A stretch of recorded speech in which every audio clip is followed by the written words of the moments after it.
అండి అందరూ బాగున్నారా? ఈరోజు ఒగ్గాని చేస్తున్నానండి టిఫిన్కి. పోపు దినుసు వేసాను,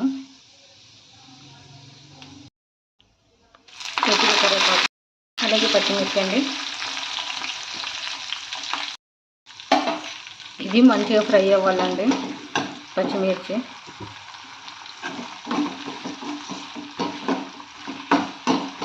ఇది కొంచెం ఫ్రై అయ్యాక ఆనియన్ వేసుకుంటాను.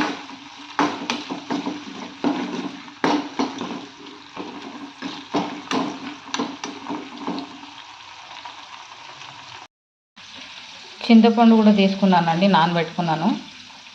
ఒక చిన్న సైజు నిమ్మకాయ అంతా తీసుకున్నాను. ఇది ఒక 2 నిమిషాలు అయ్యిందండి. ఉల్లిపాయలు వేసుకుంటున్నాను. ఉల్లిపాయలు పెద్దదే తీసుకున్నానండి.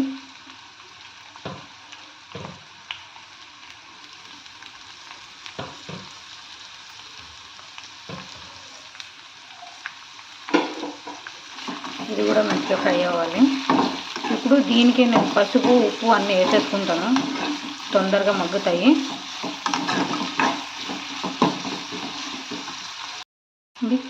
పసుపు వేసుకుంటున్నాను, కొంచెం ఎక్కువ వేసాను, ఎందుకంటే వాటర్ వేసి ఉడికిస్తాను కాబట్టి. ఉప్పు చూసి వేసుకుంటున్నానండి, ఎందుకంటే బొరుగుల్లో ఆల్రెడీ ఉప్పు ఉంటుంది కొంచెము. కొద్దిగా చక్కెర వేస్తున్నాను. ఇది కొంచెం కలుపుకుంటానండి.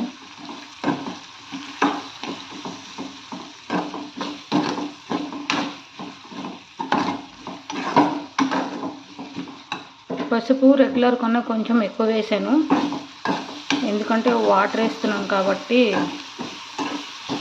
కవర్ అవుతుంది పసుపు.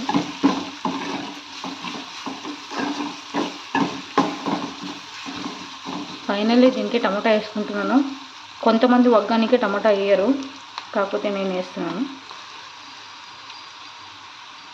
చిన్న సైజు వేస్తున్నాను.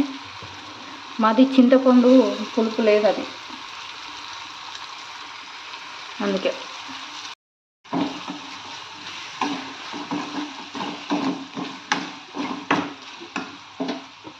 ఇది ఒక 2 నిమిషాలు మగ్గనిద్దామండి.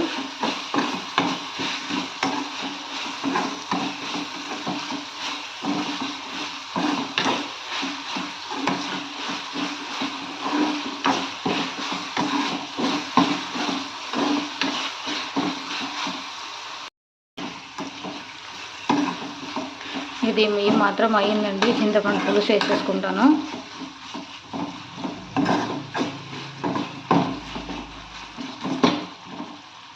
ఒగ్గానికి పూర్తిగా ఫ్రై అవ్వాల్సిన అవసరం లేదండి, ఎందుకంటే ఉడుకుతాయి కాబట్టి చింతపండు పులుసు వేస్తున్నాను. ఇదిగోండి, ఒకేసారి పిండానండి నేను. అది పాత చింతపండు కాబట్టి పులుపు లేదు, ఒకసారికి పిండాను నేను ఇంత. దీనికి ఇంకో కొంచెం టీ కప్ అంతా వాటర్ వేస్తాను. ఆల్రెడీ ఒక గ్లాస్ వేసాను, ఇంకో కొంచెం వేస్తాను, మంచిగా ఉడకాలి కదా. అంతలోపు నేను బొరుగులు నానబెట్టుకుంటాను. చూడండి, ఇవి మొత్తం వేయట్లేదు, కొంచెమే వేస్తున్నాను, అంతేనండి, మిగిలిచ్చాను. చూడండి, ఇప్పుడు కొంచెం ఉప్పు చూసుకుని, ఉప్పు తగ్గితే ఇంకా కొంచెం వేసుకోవడమే. కానీ ఇది ఉడికిన తర్వాత చూస్తాను నేను. ఇది చాలా దగ్గరకు రావాలి ఉడికి, ఒక 10 నిమిషాలు పడుతుంది. ఉడికిన తర్వాత మళ్ళీ చూపిస్తాను నేను మీకు. చూడండి, ఇది మంచిగా ఉడుకుతుంది. మధ్య మధ్యలో ఇట్లా కలుపుకుంటూ ఉండండి, కలుపుకుంటూ. స్మెల్ అయితే మంచిగా వస్తుందండి.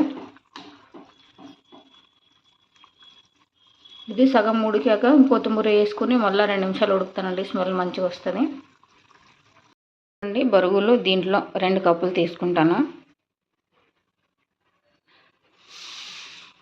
ఇంకొక కప్పు వేసుకుంటానండి. దీనికి నేను 2 కప్పులు తీసుకున్నానండి. ఆల్రెడీ ఇది అమ్మ క్లీన్ చేసి పెట్టింది బొరుగులు.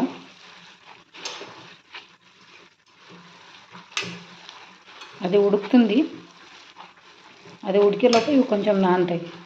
ఇవి కొంచెం గట్టిగా ఉన్నాయండి, ఒక 2 నిమిషాలన్నా నానాలి. చూడండి, ఇది ఉడుకుతుంది, ఇంకా ఉడకాలి. కొత్తిమీర ఇప్పుడే వేసేసుకుంటానండి నేను. సగం ఇప్పుడు వేసుకుంటాను, సగం తర్వాత వేసుకుంటాను. ఎందుకంటే స్మెల్ బాగుంటుంది ఇది కొంచెం ఉడికితే. ఇదిగోండి ఇక్కడ కొంచెం ఇంకా మిగిలిచ్చాను, ఇది ఒకని కలిపాక వేస్తాను. ఫ్లేవరు బాగుంటుంది కొంచెము కొత్తిమీర వేసి ఉడికిస్తే, అందుకే వేసానండి. నేను టమాటాలు వేసాను కదండి, మీరు ఇష్టం ఉంటే వేసుకోండి, లేకపోతే లేదు. ఎందుకంటే జనరల్గా టమాటాలు వేయరు, కాకపోతే నేను మా చింతపండు పులుపు లేదని ఒక చిన్న సైజు వేసాను. అది కనపడదండి, కలిపాక కరిగిపోతుంది మొత్తం. నేను ఇందాక పులుపు చూశానండి, ఉప్పు తగ్గింది, ఇంకొంచెం ఉప్పు వేసుకుంటాను దీనికి. చాలు, ఇంతే.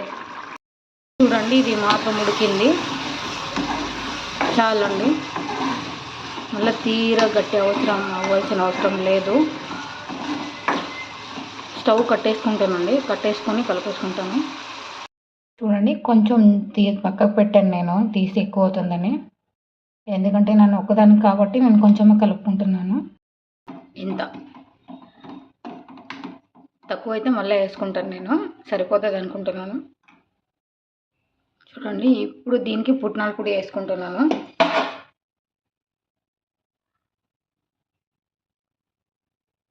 ఒకేసారి వేసి కలిపేస్తానండి. దానికి ఎంత కావాలో అంత తీసుకున్నాను పుట్నాల పొడి, మీరు కూడా చూసుకుని తీసుకోండి. నాకు ఒక చేతుల్లో కంఫర్ట్ అవ్వదండి, స్టవ్ ఆన్ ఉంది కానీ స్లిమ్లో పెట్టాను. కలుపుకుని మళ్ళీ చూపిస్తాను మీకు. చూడండి మొత్తం కలిపాము, స్టవ్ వచ్చి ఆన్లోనే ఉంది. వేడివేడిగా తింటేనే బాగుంటుంది ఉగ్గని వచ్చి. కొత్తిమీర వేసుకుని 5 నిమిషాలు మూత పెట్టేస్తాను, స్టవ్ ఆఫ్ చేసి. వేడివేడిగా బాగుంటుంది, స్మెల్ అయితే మస్తు వస్తుంది. సరే అండి, తినేటప్పుడు చూపిస్తాను మీకు.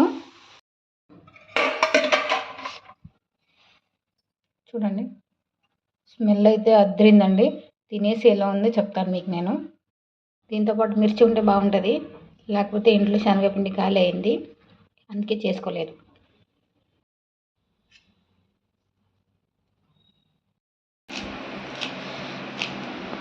వేడివేడిగా ఉందండి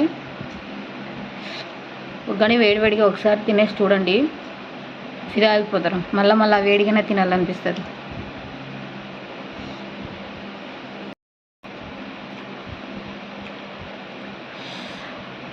టేస్ట్ అయితే సూపర్ వచ్చిందండి. కారం కానీ ఉప్పు కానీ పులుపు కానీ కరెక్ట్గా అయింది. కొంచెం పుట్నాల పొడి కలుపుకొని తినండి, ఇంకా బాగుంటుంది.